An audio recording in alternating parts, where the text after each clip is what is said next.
Planter फिशाइटिस की video के ऊपर ना काफ़ी ज़्यादा लोगों ने ये पूछा था कि इसका ट्रीटमेंट क्या है। ठीक है, अब गौर से सुनना है आपने बात को कि देखें हम ना दो चीज़ें बड़ी इंपॉर्टेंट हैं, फेशिया और स्केलेटल मसल्स और उनका क्या रिलेशनशिप है हमारे पोस्चर के अंदर, क्योंकि हमारी बॉडी में काफ़ी हद तक जो स्ट्रक्चरल पेन्स आते हैं ना वो बेसिकली इन दो चीज़ों की लैक ऑफ अवेयरनेस और इनकी मिस अलाइनमेंट की वजह से होते हैं। तो हमने इनके बारे में अवेयरनेस लेनी है और उसके बाद हमने अपनी लाइफ के अंदर जो भी नॉलेज होगा उसको इनकॉर्पोरेट करना है ताकि हम अपने पोस्चर को इम्प्रूव कर सकें, ताकि हमें स्ट्रक्चरल पेन्स ना आए या फिर हम उन पेन्स तक पहुंचने से पहले अपने आप को जो है ना वो हील कर लें। ठीक है, अब बात यह है कि जो प्लांटर फिशाइटिस वाली वीडियो है उसके अंदर मैंने सारा एक्सप्लेन कर दिया था कि वो है क्या चीज़। अब उसी से हम आगे लेके चलते हैं सिचुएशन को, and then it will connect from foot, we will go till the top in the head. ठीक है, तो फुट से हम स्टार्ट करते हैं। प्लांटर फिशाइटिस जो है वो बेसिकली एक फेशिया जो कि बिल्कुल बेस ऑफ द फुट के अंदर होता है,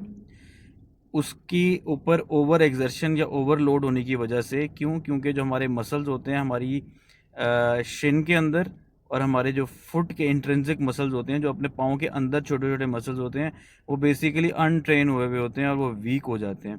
क्योंकि वो वीक हो जाते हैं इसकी वजह से क्या होता है कि हमारी जो फुट की बोनी आर्च होती है वो कोलैप्स कर जाती है, वो कोलैप्स करती है। तो उसकी वजह से जो हमारा फेशिया होता है, उस प्लांटर फेशिया जो कि नीचे वाली लेयर के अंदर होता है, उसको बहुत ज़्यादा लोड बर्दाश्त करना पड़ता है और अल्टीमेटली वो थक जाता है और उसके अंदर इन्फ्लेमेशन हो जाती है और हमें पेन आना शुरू हो जाती है।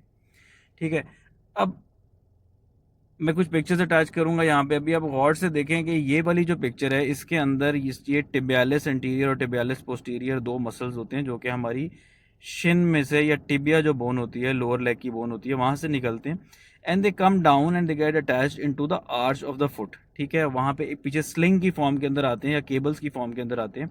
अब होता क्या है कि ये मसल्स कितने स्ट्रांग होंगे और कितने एक्टिवेटेड होंगे और इनका कंट्रोल कितना प्रिसाइज और इनकी मूवमेंट जो है वो कितनी ज़्यादा इफेक्टिव होगी, ये डिपेंड करेगा, इस पर डिपेंड करेगा कि आपका जो आर्च है वो कितना जल्दी कोलैप्स करती है या कितना जल्दी जो है ना, या वो शॉक कैसे बर्दाश्त करती है जो आप उसको ओवर द टाइम अपनी वॉकिंग की वजह से, एक्सरसाइज की वजह से या किसी भी चीज़ की वजह से जब आप पाँव को लोड करते हैं तो ये बेसिकली ये वो स्लिंग्स हैं जो कि आपकी आर्च को कंट्रोल करती हैं। ठीक है, सेकेंडली अब ये पिक्चर देखें, इस पिक्चर के अंदर आपको पेरोनियस मसल नजर आएंगे जो कि ऑन द फ्रॉम दूसरी साइड से आते हैं। बेसिकली पेरोनियस लॉन्गस एक मसल होता है, ये दूसरी साइड से आते हैं और ये आपके आगे आर्च को दूसरी साइड के ऊपर जो है ना वो सपोर्ट करते हैं। इसके अलावा हमारे जो फुट है उसके अंदर इंट्रिंसिक मसल्स होते हैं, छोटे छोटे पाँव के अपने मसल्स होते हैं जो कि ओवर द टाइम गलत यूज़ होने की वजह से या फिर लेस यूज़ होने की वजह से, एक्सरसाइज ना होने की वजह से, उनको ट्रेन ना करने की वजह से वो बेसिकली वीक हो जाते हैं। ठीक है,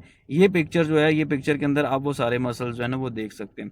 there is a lot of detail into it, लेकिन मैं ज़्यादा डिटेल में नहीं जाऊँगा। मैं आपको बेसिक बेसिक चीज़ें अवेयरनेस इसलिए देना चाह रहा हूँ ताकि आप इसको किसी प्रोफेशनल की हेल्प से इसको ठीक कर सकें। ठीक है, तो अब आपको बेसिक अंडरस्टैंडिंग आ गई कि स्केलेटल मसल्स जो हैं वो क्यों इंपॉर्टेंट है प्लांटर फेशिया के लिए जो हमारी लोअर लेग के हैं। ठीक है, अब हमने उनको बेसिकली करना क्या है कि अब यहाँ पे दो पॉइंट है। एक पॉइंट ये है कि प्लांटर फेशिया की प्रॉब्लम क्रिएट होने से पहले अगर आप इनको ट्रेन कर लेंगे तो फेशिया पे लोड नहीं आएगा, इन्फ्लेमेशन नहीं होगी और आपको प्रॉब्लम आएगी नहीं। ठीक है, लेकिन अगर आपको प्लांटर फेशियाटिस हो चुका है, उसके अंदर डैमेज हो गया हुआ है, तो अब यहाँ से दो रास्ते हैं हमारे पास। एक तो हमने फिजियोथेरेपी या रिहेबिलिटेशन के थ्रू या अपनी एक्सरसाइजेज अवेयर होके अपनी एक्सरसाइजेज के थ्रू हमने अपने मसल्स को ट्रेन करना है ताकि वो हमारे फुट को स्टेबलाइज करें, उसको सपोर्ट करें और सारा का सारा जोर हमारे प्लांटर फेशिया पे ना जाए।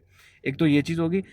अब जब हमने ये लोड ख़त्म किया उसके ऊपर से, तो अब उसके बाद रिलैक्सिंग का या उसको बस हील होने का टाइम आ गया है। ठीक है, अब हील होने के लिए अगर आपको बड़ी एक्टिव इन्फ्लेमेशन हुई हुई है तो आपको मेडिसिन की हेल्प भी ज़रूरत हो सकती है और आपको उसके अंदर इंजेक्शन लगाने की हेल्प की भी ज़रूरत भी हो सकती है। उसके लिए आपको डेफिनेटली ऑर्थोपेडिक स्पेशलिस्ट के थ्रू प्रोफेशनल हेल्प सीख करना होगी। ठीक है, तो अब बात अंडरस्टैंड करने का, I just sum it up for you कि देखें आपके जितने मसल्स हैं जिसके अंदर tibialis anterior, tibialis posterior, peroneus longus, peroneus brevis, फिर उसके बाद आपके जो फुट के मसल्स हैं उसके अंदर स्पेस जो हैं, इन मसल्स की बेसिकली हमने कुछ ज़्यादा डिटेल की ज़रूरत नहीं है। When you will go and seek a professional help, physiotherapist को मिलेंगे तो उनको खुद आपको सारा गाइड कर देंगे। ठीक है, लेकिन पॉइंट ये है कि हमने वहाँ तक पहुँचना है, ये अवेयरनेस अपने माइंड के अंदर रखनी है कि खाली जूते चेंज करने से इसका सोल्यूशन नहीं निकलने वाला। ठीक है। फिर ऑन टॉप ऑफ दैट कुछ लोगों ने कमेंट के अंदर बहुत अच्छी एडवाइस भी की है, उन्होंने ये भी बोला है कि वेट लूज़ करना पड़ेगा, क्योंकि सारा कनेक्टेड है।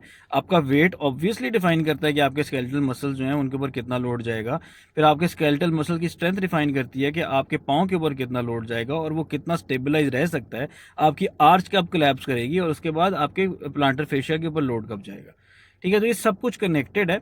लेकिन अभी के लिए इस वीडियो में हम इसको रैप अप करेंगे, फिर नेक्स्ट और जितनी भी चीज़ें हैं फेशिया से रिलेटेड और skeletal muscle related, we will talk about them in the upcoming videos.